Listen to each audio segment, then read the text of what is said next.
Adams says he bailed from the mayoral forum tonight at the advice of his lawyer. This after receiving all sorts of pushback over comments he made at a Black History Month event. Fox 5's Morgan Mackay is live in Tribeca. You just heard from Adams' competitors at the forum. How are they reacting to these developments, Morgan? Yeah, Steve and Natasha, the mayor's race is well underway, but Mayor Eric Adams says he's waiting to debate his competitors until all candidates, like former Governor Andrew Cuomo, are in the race. But it didn't really sound like Adams was missed tonight by those in attendance. Mayor Adams, who had committed to participate in this debate. An endorsement from New York City's largest municipal union, District Council 37, is coveted by almost every Democratic candidate, but Mayor Eric Adams bailing last minute from attending their mayoral forum. The union reading a statement from Adams, who said his lawyer made him sit this one out, while a judge is still considering whether to drop the criminal charges against him.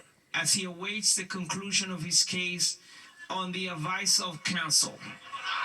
But this, of course, providing material for some of the other candidates in attendance, like City Comptroller Brad Lander.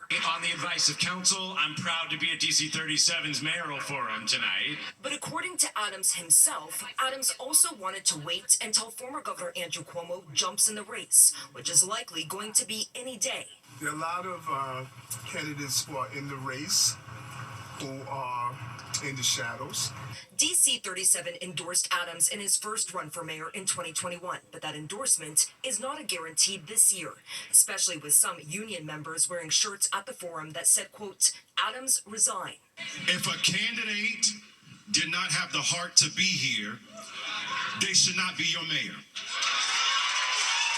Candidates taking shots at not only Adams, but also Cuomo, who is leading in almost every poll. Real New Yorkers are not going to elect Adams, and real New Yorkers are not going to elect Cuomo. We're going to leave those New Yorkers in the past. New York City is the greatest city in the world. And it is not because of the leadership, if you can call it that, coming out of City Hall today. We should not bring back even more chaos. We have to draw the line in the sand. Unlike Mayor Adams, who raised your rent, or Governor Cuomo, who put you in Tier 6, I have the guts to ask for your endorsement in person. Now, sources are telling me that Cuomo is meeting with his daughters tomorrow before making a final decision on whether or not he's going to run for mayor. Reporting live, I'm Morgan Mackay. Steve Natasha, back to you. All right, very well. Thanks, Morgan. And the mayor facing backlash, of course, after comments he made at a Black History Month event. Yeah, it's making a lot of people wonder if he's pushing away supporters instead of drawing them in. The mayor addressed this here on Fox 5. Antoine Lewis has the story. While hosting a Black History Month event at Gracie Mansion Tuesday night, Mayor Adams addressed critics calling for him to step down amidst the controversy surrounding him, specifically Black New Yorkers. So, this is a biblical moment. You know, when Jesus was on the cross, he said, God, forgive them, for they know not what they do. All these Negroes who are asking me to step down, God, forgive them. Adams' comments touched off a firestorm. Professor Wallace Ford is chair of the Public Administration Department at Medgar Evers College. His remarks typically are pretty well tailored. This one, I think, it did not help him at all, and may have proven to be a problem. It's just not useful. The mayor addressed the fallout in an interview on Good Day New York Wednesday morning. I thought I was very clear in my definition of what I said. So anybody who's Black who calls for you to step down, they need help from God. I'm focusing on this because your use of the word Negro has come up repeatedly over the last couple of weeks, and I think some people actually have an issue with that term. So explain who you're talking to when you use that term specifically. I didn't say they need help from God. I said pray for them. Wasn't that what I said? You said, quote, God forgive them. Exactly. Let's pray for them. And so let's focus on this for a moment. Isn't our democracy is based on who the people of the city elect? Why are we trying to disrupt and take the power away from the people of the city who elected me to be the mayor? And then ask the question, What have I done that we're going to usurp that power from the people? How much it will hurt him, I don't know. If you're black and you were going to vote for Mayor Adams, you probably still would. But there's some people who might just be turned off by it. And then the white community and Latino community, I was just wondering, what is he really talking about? Adams is the first sitting New York City mayor to face criminal charges the Justice Department has ordered be dropped with the support of President Donald Trump. But that has yet to happen. Today, the mayor's attorney, Alex Spiro, filed a motion to have the bribery charges dismissed, citing prosecutorial misconduct on the part of the former U.S. attorney. Reporting from the newsroom, Antoine Lewis, Fox 5 News. Hamas has handed over the bodies of 4 more Israeli hostages. All 4 victims were abducted in the October 7th attack and died in captivity. Their caskets delivered through an Israeli crossing earlier tonight. At the same time, newly released Palestinian prisoners left a prison in Israel and arrived to cheers as they were welcomed home. That exchange comes just days before phase 1 of the ceasefire between Israel and Hamas expires. And new tonight, a city firefighter has been arrested after a deadly crash in Queens. Police say 28-year-old Michael Pena was arrested and charged with DUI and second-degree manslaughter for the early morning crash in East Elmhurst. According to investigators, Pena was driving a 2015 Mercedes-Benz that collided with another car near 107th Street and Northern Boulevard around 4 a.m. The driver of that other car, identified as Justin Diaz of Brooklyn, was killed. 2 passengers in Pena's car also taken to the hospital. Congestion pricing front and center at today's MTA board meeting. Governor Hochul among those in attendance. The MTA says traffic is down and ridership is up on subways and buses since congestion pricing went into effect. It's also brought in $50 million so far. That meeting falls on the same day the Trump administration set a March 21st deadline for the tolling system to be shut down. Governor Hochul says this shows the president is out of touch with what New York needs. There is a huge disconnect between the reality we know that New Yorkers are facing and the perception of reality out of the White House. I guarantee that the president has never had to endure missing a child's sporting event because they were stuck on a delayed train. He was just stuck on a delayed train. MTA Chair General Lieber says the tolling system will not be turned off without a court order. Pope Francis is showing more signs of improvement. The Vatican says scans and blood tests show that he's made progress as he continues to battle double pneumonia, but remains in critical condition. Vatican saying Francis received communion this morning and worked in the afternoon. He's been hospitalized since February 14th. Well, 4 out of 10 New Yorkers don't get enough to eat. That's a staggering figure. We're going to take you to the South Bronx to show you how community advocates are fighting the battle against food insecurity. Plus, President Trump holding his first cabinet meeting of his second term with an additional attendee who is technically not one of his secretaries. And Nick is here with the forecast. Hi, Nick. Hi, Natasha and Steven. Look what's coming in from the west after such a beautiful day. We got showers. They're going to be around, but we're not going to see too many tomorrow. Forecast changing just a little bit. I'll have it for you when the 10 o'clock news returns. Breaking news from the Supreme Court, which has temporarily blocked a judge's order that gave the Trump administration until midnight to release billions of dollars in foreign aid. Nonprofit groups and businesses sued to get the money flowing again after it was frozen by the White House. Chief Justice Roberts issuing tonight's order saying the High Court wants a chance to weigh in on the matter. Well, the workforce will continue to shrink. President Trump today signing another executive order expanding Musk's power and reach. That order directing federal agencies to develop new systems for distributing and justifying payments. It also places a DOJ watchdog, if you will, in every agency, and it limits federal employee travel and freezes agency credit cards. Some more cuts to come. All right. Thanks, Sharon. A fixture of the Throgs Next community in the Bronx closing its doors. Students and parents in shock after learning that Preston High School will close in June. Fox 6 Richard Jacobus shows us students were even given a day off to process the news. The gates of Preston High School stayed locked for most of Wednesday despite this being a normal school day. According to some of the students at the all-girl Catholic high school, they were told to stay home for a mental health day just hours after being told their school will be shutting down in June. This is silencing young women of color in the Bronx. This is not right. This is taking away opportunities from people who need it the most and keeping us here.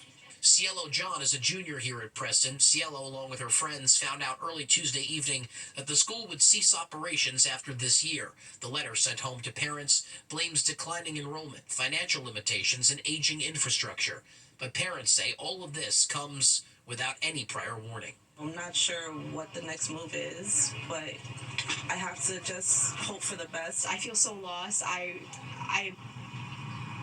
my god, I'm sorry. I'm getting a little emotional. Esha Diraj is a junior who already transferred schools in the 6th grade because of a separate closure. She's now fearful she'll have to do it again and miss out on what many say is the best part of high school, senior year. We're looking forward to shopping for prom dresses, for senior luncheon. Preston High School was founded by the Sisters of Divine Compassion nearly 80 years ago. Graduates have gone on to become doctors and lawyers. Some even returned here to teach. One of its most recognized alums, pop music superstar Jennifer Lopez. Students say they're planning to reach out to J-Lo on social media in the hopes that she could help save the school. But for these ladies, they're not giving up the fight. It's all they've got. I just want to tell the sisters that this is a community that you're essentially breaking up. There's always something to keep fighting for in this world, and right now it is this. School will be back in session tomorrow, but before class begins, the female students who make up Preston High will hold a rally outside of these gates in keeping with their 4 core values: dignity, honor, respect, and compassion. It's words these students live by, and they're hoping that administrators can show those same values back to them and keep Preston open. We're in the Throgs next section of the Bronx. Richard Giacofis, Fox 5 News. All right, let's get a check of the forecast now. You're watching the 10 o'clock news. People living in the Bronx experience the highest rates of food insecurity anywhere in the city. Many simply don't know how they'll be able to afford their next meal. In this special episode of Street Soldiers, Lisa Evers is on location in the South Bronx to take a closer look at this food crisis and what's being done to help those in need. Tens of thousands of people here in the South Bronx don't get enough to eat every day. Despite working, their income just can't keep up with the rising cost of food.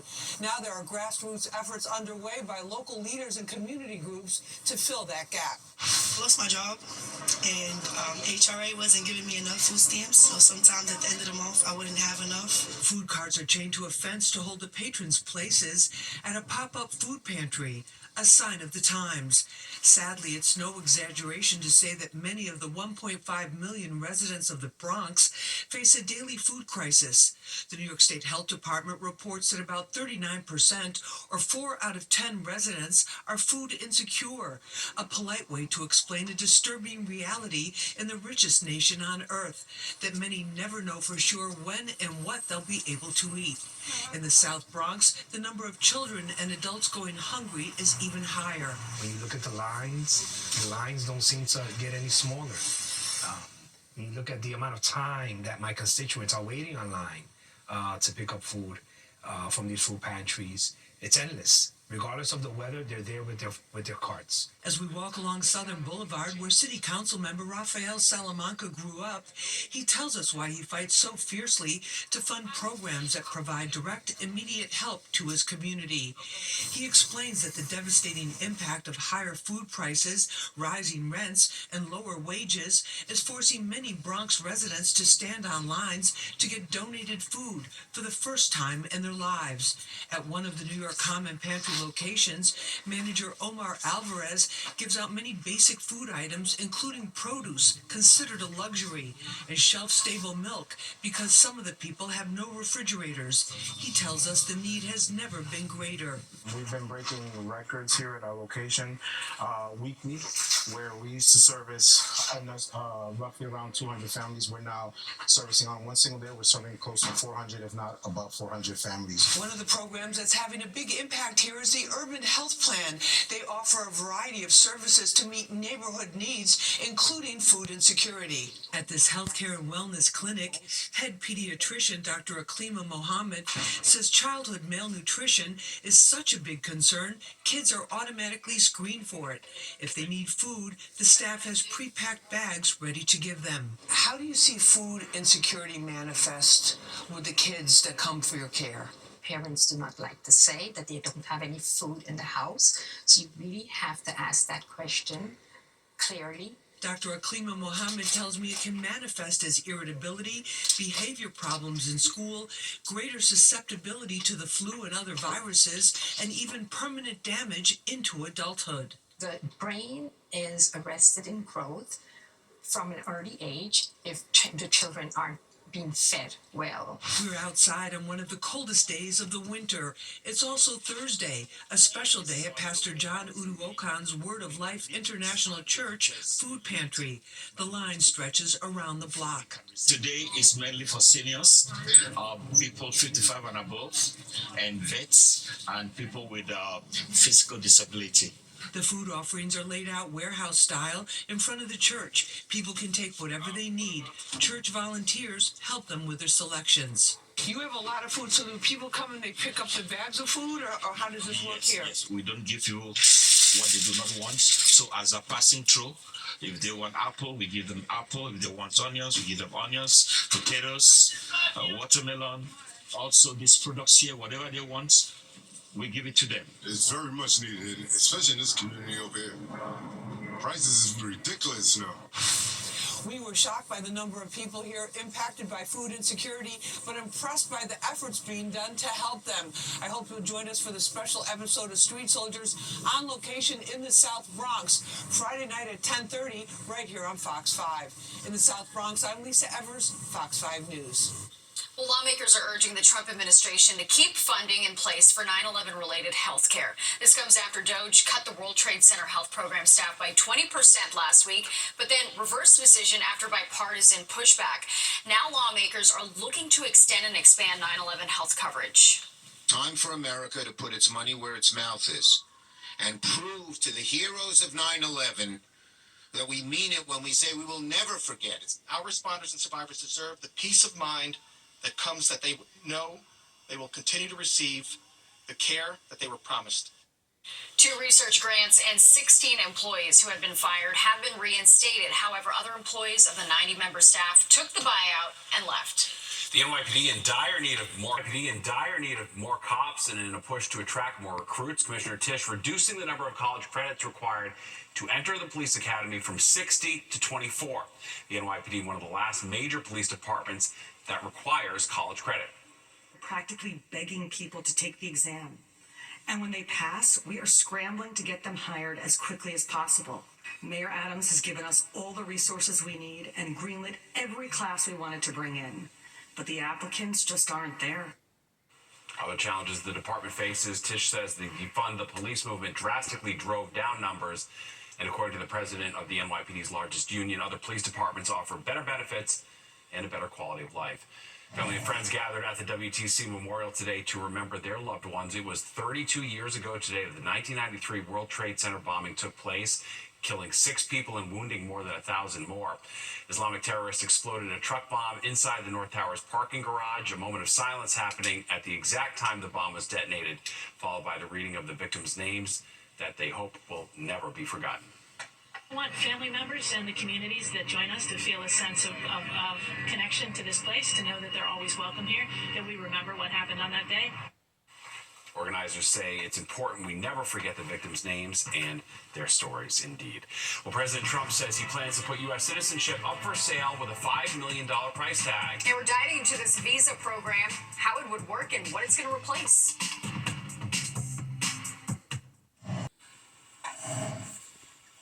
Wealthy foreigners may soon have the ability to buy United States citizenship under a new plan from President Trump. Trump says the federal government will start selling what he's calling gold cards for $5 million. Fox 6 Teresa Priolo joins us live from the newsroom, and this plan would end up replacing the investor visa. So, Teresa, how are people reacting to all this? Yeah, so Natasha and Steve, this is Trump's version of a program that's been around since the 90s, and it's been used by wealthy families all over the world to access our schools, our universities, healthcare, and our companies. The difference now is that instead of costing $800,000, the price tag is $5 million. We're waiting to see if it comes with a guarantee of citizenship. They'll be wealthy, and they'll be successful, and they'll be spending a lot of money and paying a lot of taxes and employing a lot of people. Want the American dream? It'll now cost you $5 million if you want it fast-tracked. A Russian oligarch be eligible for a gold card? Yeah, possibly. Hey, I know some Russian oligarchs that are very nice people. It's possible. President Trump unveiling the concept of the gold card, the new EB-5 visa.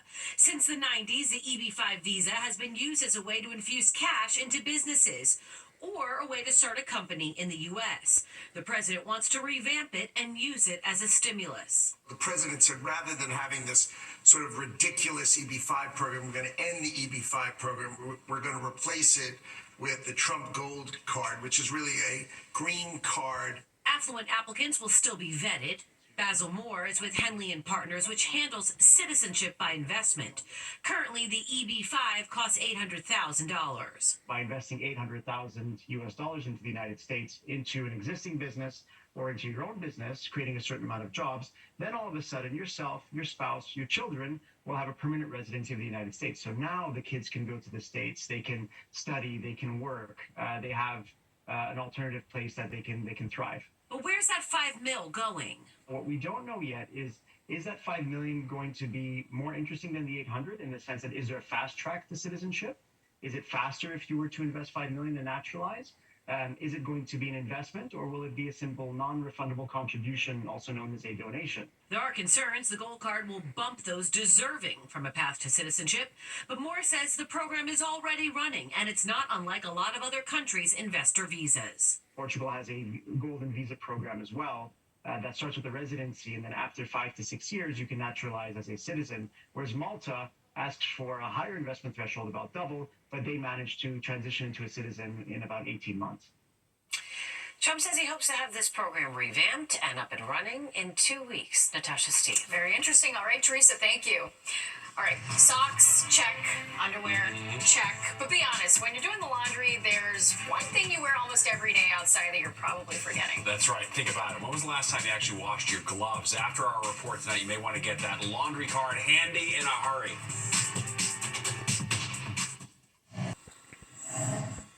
Well, have you ever thought about why you regularly wash pretty much everything you wear outside in the city, but never think to also throw your gloves in the washing machine? Well, that might change after you watch this story. Fox 8's Kendall Green is giving us a good reason to make sure your gloves also get some love next time you do laundry. With the chilly temps hovering over the tri-state, those prepared are sure to have those essentials handy. Scarf, hat, gloves, even, long johns, thermals. Of the essentials mentioned, one of them could be much dirtier than you'd expect. The dirtiest? Long johns. Okay, maybe so for him, but they aren't the center of the study we're talking about. Gloves are. I bet they're filthy. I wear them everywhere. How dirty do you think these gloves are? They could probably use cleaning. Gloves, and not just Steve's gloves, according to a recent study, could carry 4 times more germs than a toilet seat. Oh, wow. Well, it's time to get a new pair of gloves. Is that more or less than my cell phone? It doesn't surprise me. Doesn't surprise you at all? Now I should wash my gloves, I guess. Cleaning company Initial Washroom Hygiene, after studying 50 pairs of gloves and mittens, found more than 25 of them had high levels of harmful bacteria. Swabs of the gloves revealed many of them topped normal biocontamination levels by 58%, and among the dirtiest, the ones used for cycling. So we're getting hands-on with why this matters. According to doctors, 80% of infections are transmitted through the hands. So when you're putting those gloves on and off without washing them, it could be bad news for your health.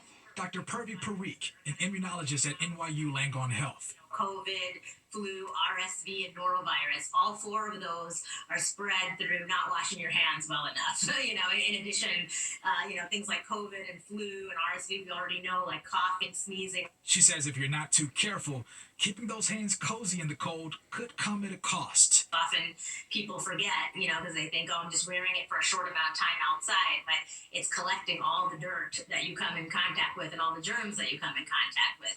Are you serious? Okay, I'm never wearing gloves again. But it's cold. I'm gonna have to figure out something else because that is not okay. Kendall Green, Fox 5 News. Okay, after we talked about this story in our pitch meeting, I did go wash my gloves, and it was gross. Yeah, like when I quite a soaked it in scene, the right? water was like dark brown. I mean, I've never washed any of my gloves. It's true. Remind me not to shake your hand, okay? Your gloved hands. Oh, yeah. Mine are clean You now. see me on the street, take get my a fist bump at best. An elbow bump? Yeah, exactly. That's right, yeah. Although, did you wash the coat? No, I did don't not. take me to wash. That's never going to be washed. Are you kidding me? That requires a trip to the dry cleaners, which is just never going to happen. Thought you do sort of subscribe to magical thinking about your gloves. Like, It got clean in the air disinfects somehow. in the air, right? Yeah, totally. The good news is you didn't need them today, right? Because we're in the 50s, so you got a little break from that, and you won't need them again tomorrow because we'll be back in the the 50s, even some 60-degree temps coming up. Comes with a little price, though, as always. A couple of showers are going to be around. Clouds overhead, showers in the area, and 56 and 43 the split. So once again, running above average. 65 and 7, the records quite some time ago, too. 6:34 sunrise down 5:44. You might get a little peek of the sun here and there tomorrow now, I'm thinking, but really the clouds are going to win out. Mostly cloudy at the top of the hour. It may be raining now. They haven't updated the observation yet. 52. Again, winds are mostly northeasterly, but light.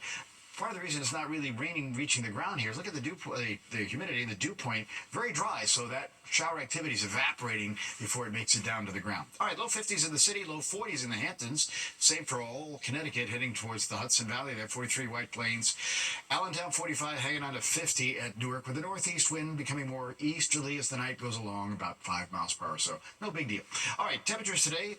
Big deal. Look at this. 59 Newark, 58 Belmar.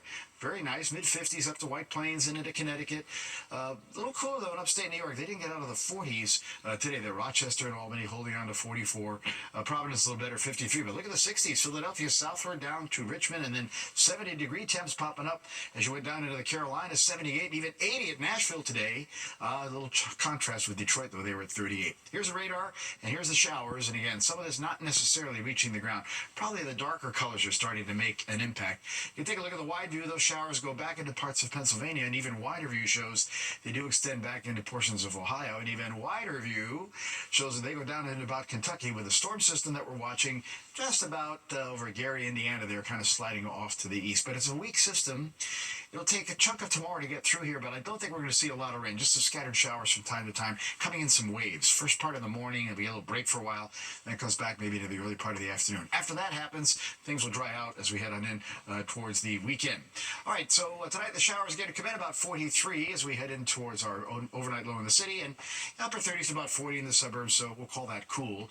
And the showers still around probably for your morning commute. And then as we head through the day, we'll look for some scattered showers from time to time. Again, you might get a peek of the sun, some of the new data I've just looked at, but I wouldn't count too much on that. 58 though, so that's nice. We'll see some 60-degree temps or higher in parts of central New Jersey tomorrow. Again, but watch out for those showers from time to time. All right, 7-day. So we do have a pretty decent one coming up here. A little windy on Friday. It's still above average, though, at 49 with sunshine. We're back into the high 50s. Saturday, combination of sun and clouds. Just a touch breezy, but overall, pretty decent day. Then we turn colder. A little pocket of cold air drops in for Sunday with some sunshine, a gusty wind, 35.